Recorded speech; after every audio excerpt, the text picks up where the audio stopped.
Une interview où l'on va pouvoir aborder vraiment plein de domaines différents, mais un en particulier, ce grand monsieur qui pour moi est le papa du steampunk, si vous connaissez ce genre, mais qui est le papa de plein d'autres choses, l'imaginaire en général. Et quand l'on parle d'imaginaire, on ne peut pas évoquer ce grand monsieur de la littérature française qui est Jules Verne.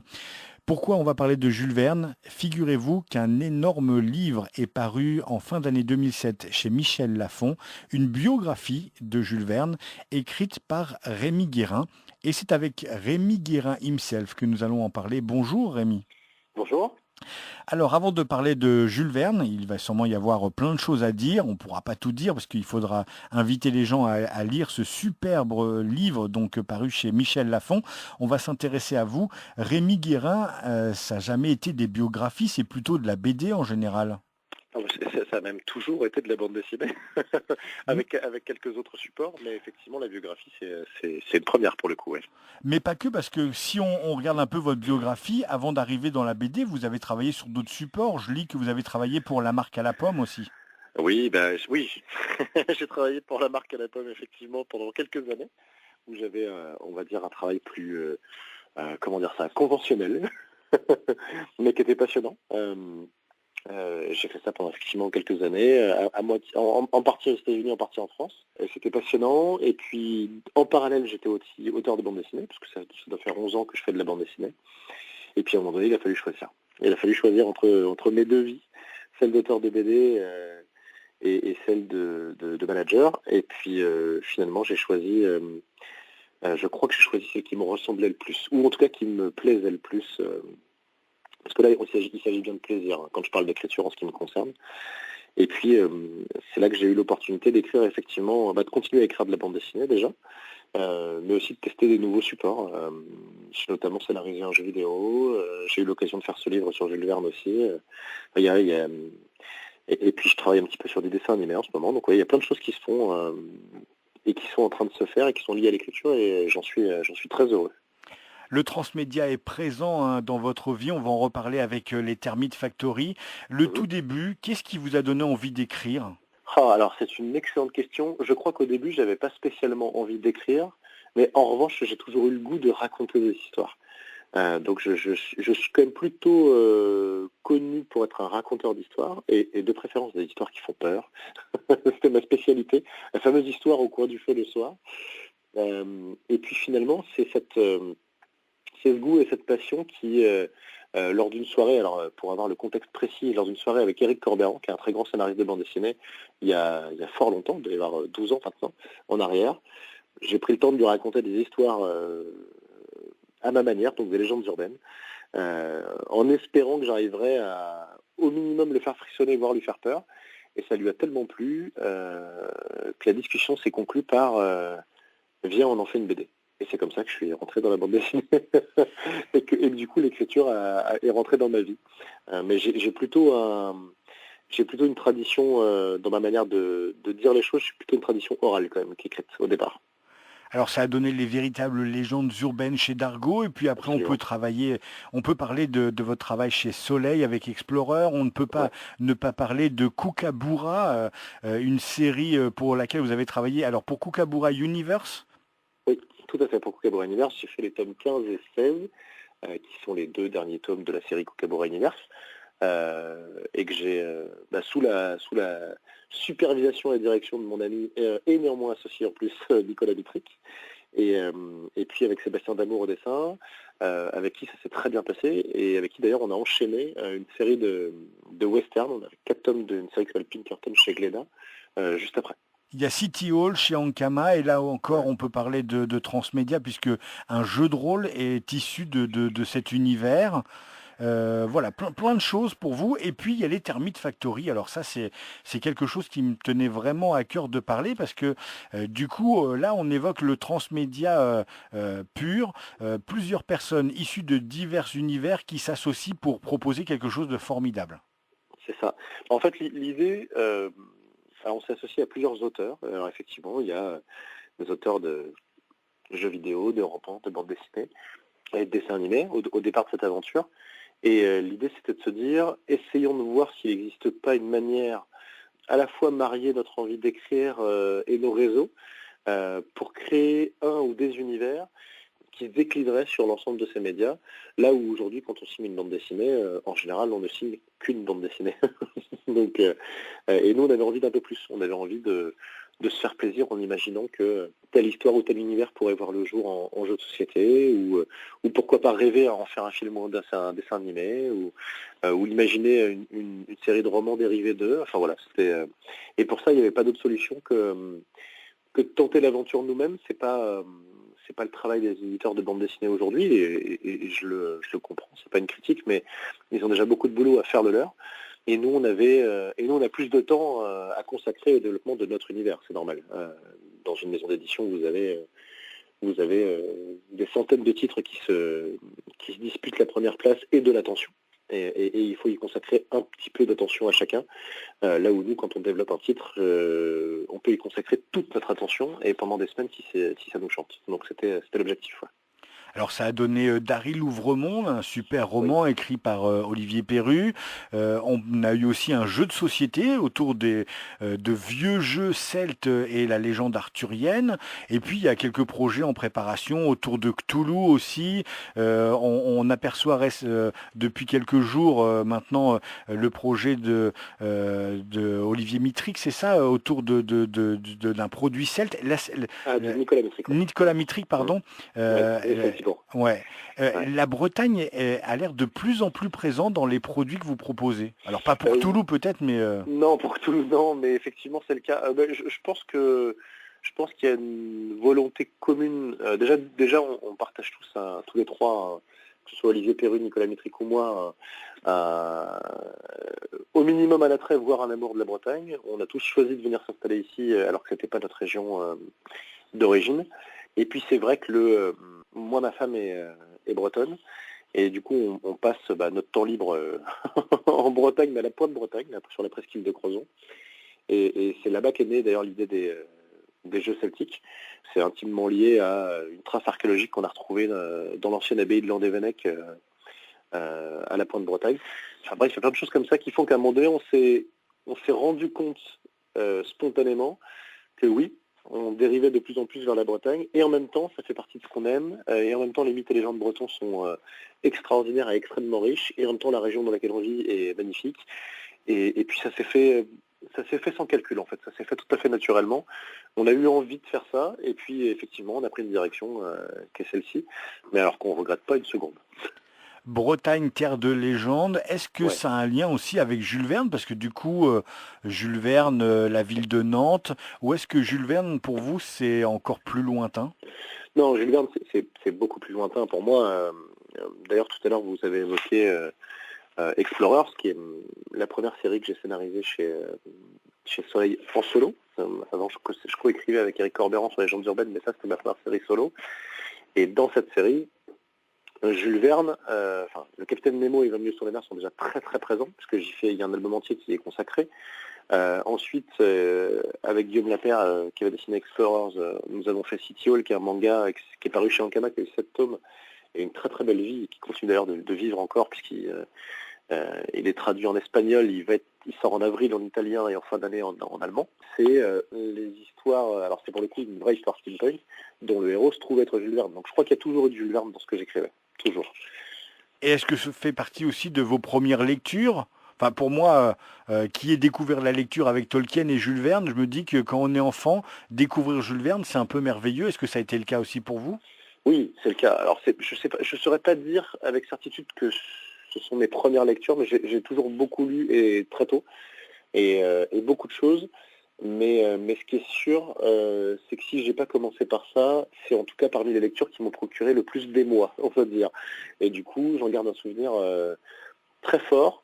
Après, j'ai une attache particulière. J'ai fait des études de cinéma, et j'ai une attache très particulière au cinéma.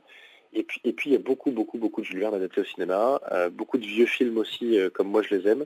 Voilà, et Jules Verne a toujours été présent d'une manière ou d'une autre de ma vie, que ce soit en lecture très plaisante quand j'étais plus jeune, sous forme de film ou d'autres formats quand j'étais un peu plus âgé.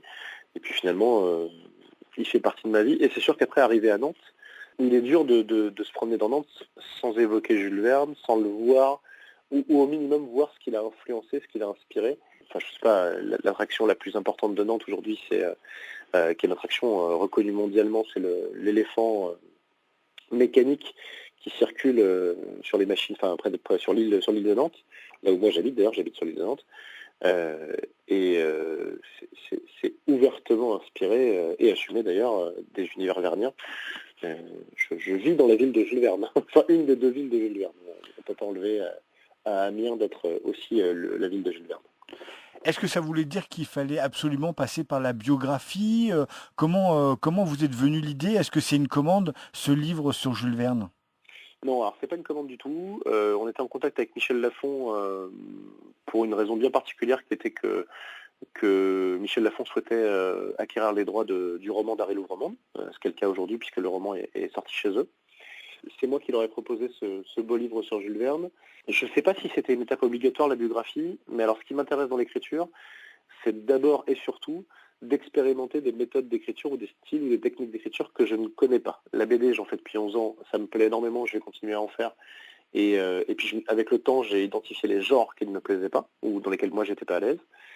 Le jeu vidéo, je l'ai fait, c'était une très belle expérience, mais c'est pas forcément en termes de temps de travail et de résultats ce qui m'a le plus séduit.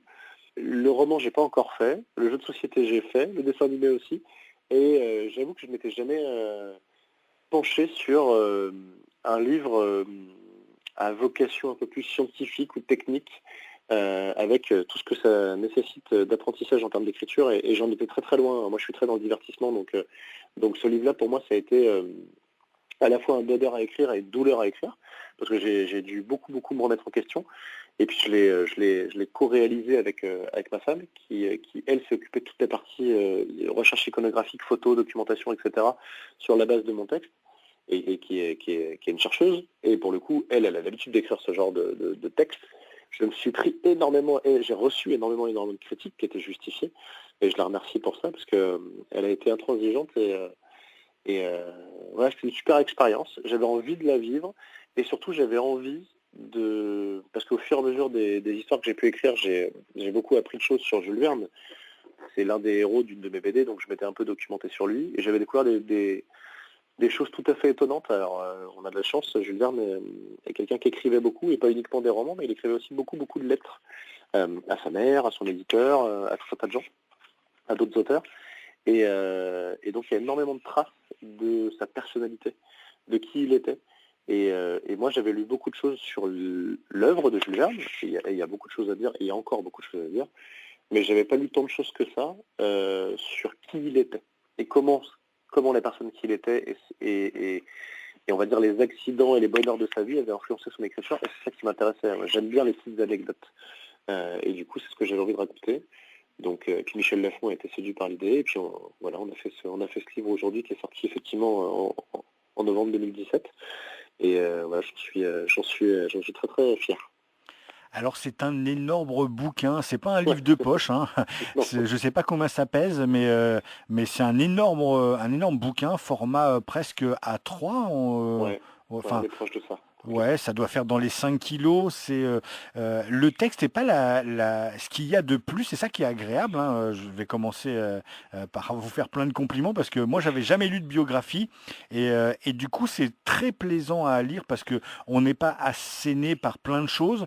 On respire avec les photographies, avec les tableaux. Il y a un superbe portrait de Dali en ouverture. Enfin c'est pas que Jules Verne. Il y a beaucoup de la ville de Nantes. Il y a beaucoup de la France de l'époque.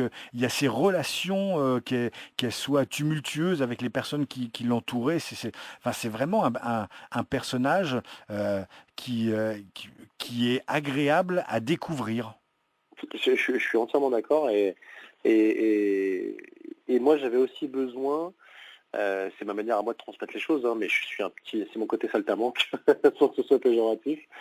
J'avais besoin d'un livre qui soit accessible. Tout en étant très beau. Donc là, on a un très beau livre, moi je trouve, qui a un prix raisonnable et qui en même temps est accessible en termes de compréhension. C'est-à-dire, on n'est pas sur un ouvrage scientifique, universitaire, qui est extrêmement pointu, extrêmement précis. On est sur quelque chose qui s'attache à plein de petits détails, mais pas tous les détails. Mais à ceux qui m'ont semblé à moi importants, mais j'ai dû faire des choix. C'est ça l'ironie, c'est que si j'avais mis tout ce que j'avais envie de mettre dedans, le bouquin il ferait deux fois la taille qu'il fait. Donc, mais effectivement, il y a beaucoup de photos, c'était un souhait de l'éditeur, et ça permet de passer un moment agréable à lire ce livre, effectivement, parce qu'on découvre la ville de Nantes, on découvre Paris, on découvre Amiens, sous des jours un peu différents. Et puis, et pour le coup, moi, et ça c'est le travail de l'éditeur et de ma femme, j'ai vraiment l'impression de voyager. J'ai eu l'impression, un peu comme une bande dessinée, que quelqu'un illustrait mon texte avec talent. Le résultat est superbe. Ouais. On voyage aussi à travers le monde parce que Jules Verne a un peu voyagé, il a fait quelques beaux voyages, il aimait naviguer, il avait un bateau.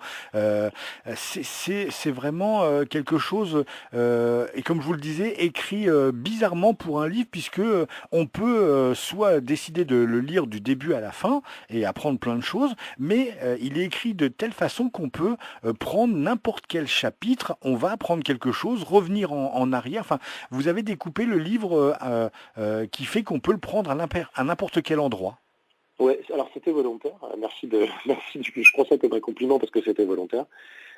En fait, ce genre de livre qui relève à moitié du beau livre et de la biographie et de l'ouvrage à moitié scientifique mais qui ne l'est pas vraiment, c'est comme ça que moi j'aime les lire. C'est-à-dire, je veux pouvoir me dire, tiens, aujourd'hui ce qui m'intéresserait, plutôt que de devoir lire le livre absolument dans l'ordre, de pas savoir, et puis de commencer un bouquin sans savoir si je vais le terminer maintenant parce que je lis plusieurs livres en même temps, et ben là je peux juste lire un chapitre, je peux le lire dans n'importe quel ordre, je peux choisir le thème qui m'intéresse le plus. En tant que lecteur, pour moi c'est une expérience agréable, et du coup en tant qu'auteur, j'apprécie particulièrement que les gens ressentent la même chose. Mais c'était ça. Après c'est un gros ouvrage, pour que ce soit pas indigeste, je trouvais qu'une bonne manière de faire c'était de dire, si vous avez envie de commencer au chapitre 5 parce que c'est ce qui vous intéresse, soit parce que la période vous intéresse, soit parce que le thème vous intéresse, soit parce que le lieu vous intéresse, et bien faites-le. Vous êtes libre, ce livre, il est à vous, et vous pouvez le lire dans n'importe quel ordre. C'était vraiment fait dans cet esprit-là. Est-ce que c'était difficile de ne pas parler trop de science alors que Jules Verne a fait tant pour la science à son époque? Oui, parce qu'il y aurait eu beaucoup de choses à dire, non parce qu'il y a déjà eu beaucoup de choses de dites. C'est-à-dire qu'aujourd'hui, des livres qui traitent de la manière dont Jules Verne a apporté à la science, ou en tout cas de la manière dont il l'a traité, parce qu'il n'a pas tant apporté que ça, c'est surtout qu'il était extrêmement consciencieux et minutieux, et qu'il s'intéressait beaucoup aux avancées, aux études scientifiques, il commandait même des études scientifiques pour écrire ses bouquins, donc du coup il s'est rarement trompé et il était assez visionnaire, il poussait l'imagination assez loin. Donc il a apporté beaucoup de choses, mais il y a déjà énormément de bouquins ou de sujets ou de livres qui traitent de ce sujet-là. Moi j'avais envie d'autre chose, j'avais plus envie qu'on parle de lui, de sa personnalité, ou comment par exemple, pour citer cet exemple que j'aime bien, alors qu'il a 18 ou 19 ans, il est amoureux de sa cousine et il veut l'épouser. Alors on est à une époque où ça se fait d'épouser sa cousine. Le mariage lui est refusé parce qu'elle épouse un parti meilleur que lui. Et 40 ans plus tard, dans l'un de ses livres, donc sa cousine s'appelait Caroline Tronçon, et elle a épousé un homme dont Jules Verne a volontairement refusé de se souvenir de son nom pendant longtemps. Et il l'appelait Caroline, je ne sais plus trop comment, après qu'elle soit mariée. Donc, un petit peu énervé sur le sujet. Et 40 ans plus tard, dans l'un de ses livres, il fait couler un bateau, d'ailleurs, qui est en flammes, et qui chute, qui tombe dans les chutes du Niagara. Et à bord de ce bateau, il y a un couple de jeunes mariés qui ressemblent étrangement à sa cousine et à son mari, et le bateau s'appelle la Caroline. Moi, ce qui m'intéresse, c'est ça. C'est comment cet homme, avec tous les paradoxes qui font le génial écrivain et l'homme un peu atypique et un peu excentrique, il est capable, avec 40 ans d'écart, de régler un compte avec une vieille histoire d'amour dans l'un de ses livres, sans que personne ne s'en rende compte. Et c'est ça que j'ai envie de raconter. C'est un personnage vraiment atypique. Quand on ne connaît pas Jules Verne, on a envie de l'imaginer, quelqu'un qui aime raconter des histoires. Et puis quand on le voit en photo, cette photo de couverture où on voit ce regard malicieux, on a l'impression qu'il a été enfant toute sa vie, ce Jules Verne. Je crois que dans sa tête, ça a été le cas. Et en même temps, c'est un personnage qui est plein de paradoxes. C'est-à-dire que ça a été le cas, il a gardé... C'est un vrai voyageur. C'est un vrai voyageur et je pense qu'il a gardé une âme d'enfant longtemps, très longtemps. et en même temps pour faire ce qu'il a fait, écrire autant que ça, je pense qu'il faut en partie, et puis surtout c'est un travailleur extraordinaire. Enfin, on est à une époque où les livres sont manuscrits, donc c'est quand même, je sais pas si aujourd'hui quelqu'un, n'importe quel auteur, hein, se verrait même simplement écrire un roman entier à la main, à la plume. Ça paraît fou. Jules Verne, au début de sa carrière, il écrivait 2 fois chaque roman, le premier en brouillon et le second, il l'écrivait au propre. Donc c'est un travail titanesque, et il en faisait entre 3 et 5 par an. C'est un travail colossal, il écrivait tous les jours, et je crois qu'il aimait raconter des histoires. Après, humainement, le paradoxe, c'est qu'à mon avis, ses enfants, c'était ses livres, c'était pas son fils. Donc, du coup, il a aussi plein de défauts par ailleurs, qui font que il a écrit pour de très nombreux lecteurs, mais j'ai pas l'image de lui comme un père qui raconte des histoires à son enfant pour l'endormir pour autant. C'est exactement ça, c'est-à-dire que, Ouais, et pourtant c'est l'image qu'on aimerait en retenir, c'est-à-dire que bien comment sûr. un homme qui raconte de telles histoires et autant d'histoires aussi merveilleuses les unes que les autres, comment quelqu'un ne peut pas avoir de relations paternelles, parce que c'est pas des relations paternelles qu'il avait avec ses Non. enfants. Non, non, avec son fils, non, il n'a jamais eu de relation paternelle. Enfin, je crois qu'il a essayé à sa manière de le faire, mais ça a été un échec. Mais ça a été un échec parce qu'il n'avait pas spécialement envie. Ça a été un échec parce que son mariage n'était pas forcément un mariage d'amour. Enfin bref, humainement et sentimentalement, c'était un échec total la relation qu'il avait avec Michel, avec son fils. Mais il estime, je crois, hein, qu'il estime avoir fait ce qu'il fallait, mais à un moment donné, son fils était forcément réfractaire, ça venait pas de lui, quoi. Pour essayer, par exemple, de faire rentrer son fils dans le droit chemin et lui apprendre la vie, plutôt que d'avoir, je sais pas moi, une discussion avec lui et de lui demander comment on le ferait aujourd'hui, c'est plus dans les mœurs aussi, hein, faut pas juger l'homme, il faut le remettre dans le contexte. Aujourd'hui, on dirait à son fils, qu'est-ce que tu as envie de faire? Est-ce qu'il y a une activité que tu voudrais qu'on fasse ensemble et qui pourrait éventuellement te plaire et sur lequel on pourrait se retrouver? Jules Verne, lui, il va dire à son fils, je vais te remettre dans le droit chemin, tu vas apprendre la vie et tu pars 15 jours en bateau avec moi, même si t'aimes pas la mer. c'est, et donc imaginez la tension que ça peut générer, d'être obligé de monter 15 jours sur un bateau avec un homme avec lequel vous vous entendez pas et vos relations sont conflictuelles, et qui vous oblige à faire quelque chose qui est bon pour lui et qu'il estime forcément du coup bon pour vous. Voilà, c'est compliqué, mais c'est passionnant. Et c'est exactement ça, c'est plein d'histoires comme ça qu'on retrouve dans ce livre.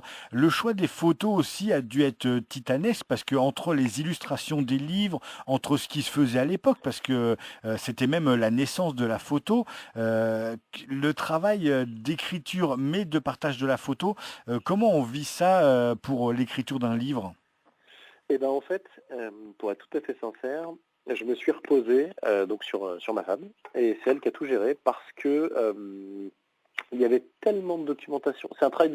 C'était impossible pour moi dans le temps imparti de gérer à la fois la recherche scientifique et l'écriture du texte et la recherche iconographique. Donc je me suis fixé aucune limite, et c'est là où le résultat est chouette aussi. J'ai écrit tout ce que j'avais envie d'écrire, toutes les anecdotes, les histoires qui me paraissaient importantes, sans me demander si on aurait des documents d'images, de textes, etc. Tout en sachant que ces documents existaient quelque part. Et j'ai laissé à ma femme le soin le soin de les trouver. Et on s'est retrouvé parfois avec des quantités astronomiques de photos. Et là, c'est génial de devoir faire des choix parce que ce bouquin qui est ce livre, pardon, qui est très richement illustré, et il faut imaginer qu'on avait 2 ou 3 fois plus de photos que ça et qu'on a fait des choix, qu'on a gardé celles qui nous paraissaient les plus représentatives, les plus étonnantes, les plus originales. On a même quelques photos qui sont inédites, ce qui n'est pas courant, hein, parce qu'aujourd'hui, pour faire de l'inédit sur Jules Verne, il faut se lever tôt quand même. Mais on est assez fiers de ça aussi. Et, mais c'est un gros travail de recherche, à la fois auprès du Centre des études verniennes à Nantes, auprès du musée Jules Verne de Nantes, auprès du musée Jules Verne d'Amiens aussi et de la maison Jules Verne à Amiens, auprès de la Bibliothèque nationale de France, qui a numérisé heureusement d'ailleurs beaucoup de documents qui sont accessibles en ligne. Enfin, un gros travail de recherche parce que les documents sont répartis un peu partout. C'est aussi, on a eu des documents qui nous ont été fournis aussi par Jean Verne, donc par l'arrière-petit-fils de Jules, qui a d'ailleurs écrit la préface de ce livre. Donc voilà, voilà. Et puis surtout la bonne volonté de tout le monde. Aujourd'hui, Nantes Nantes revendique Jules Verne, comme Amiens revendique Jules Verne. Je pense qu'il était autant l'un que l'autre, pour des raisons différentes.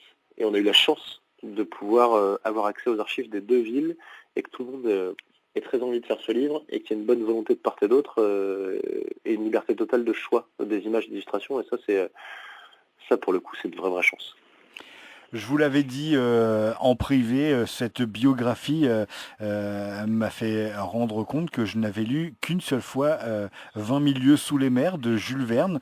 Alors c'est un des premiers livres que j'ai lu avec Le Seigneur des Anneaux. C'est les deux œuvres que j'aime citer quand je parle de lecture parce que moi c'est ce qui m'a donné envie de lire. En lisant cette biographie, la seule biographie que j'ai lue à ce jour, j'ai eu envie de me dire que peut-être je pourrais lire d'autres biographies si elles étaient toutes écrites comme ça, mais elles m'ont surtout donné envie de relire Jules Verne, parce que j'avais lu que 20 000 lieues sous les mers. Est-ce que vous continuez, est-ce que ça vous est arrivé de me dire, je vais relire Jules Verne, parce que on le sait maintenant, Jules Verne, suivant l'âge à laquelle vous le lisez, il y a plusieurs sens de lecture.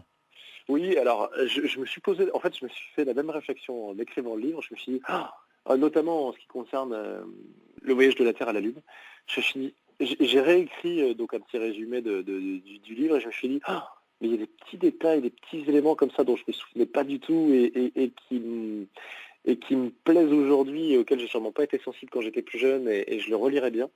Et en même temps, ce qui m'intéresserait aussi, c'est d'aller jusqu'au bout de la démarche. Il a écrit énormément de romans et de nouvelles.